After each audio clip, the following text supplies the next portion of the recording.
శ్రీశైలంలో మహాశివరాత్రి బ్రహ్మోత్సవాలకు భక్తుల రద్దీ పెరిగిందన్నారు జిల్లా కలెక్టర్ రాజకుమారి. గత ఏడాది కంటే ఈసారి 4 రెట్లు భక్తుల రద్దీ ఎక్కువైందని తెలిపారు. క్యూలైన్లో ఇబ్బందులు లేకుండా శివదీక్ష భక్తులకు స్వామివారి స్పర్శ దర్శనం కల్పిస్తున్నామన్నారు. మహాశివరాత్రి రోజున సుమారు 1,00,000 మంది భక్తులు వస్తారని అంచనా వేస్తున్నామన్నారు కలెక్టర్ రాజకుమారి.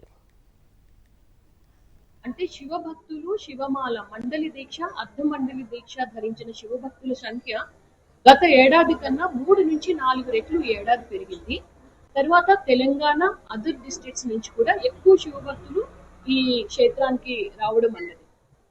అంటే కంపేరిటివ్ గా 4 ఇంతలు పెరగడంతో మనకి వెయిటింగ్ పీరియడ్ అనేది పెరుగుతుంది. ఎందుకంటే ప్రతి ఒక్కరు కూడా స్వామిని స్పర్శించాలి అన్న ఆలోచనతోనే వస్తారు శివభక్తులు.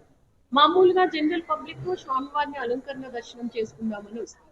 సో ఆ వెయిటింగ్ పీరియడ్ అన్నది గత ఏడాదికి ఈ ఏడాదికి ఖచ్చితంగా పెరిగింది. స్వచ్ఛ దర్శనం వల్ల శివస్వాముల సంఖ్య పెరగడం.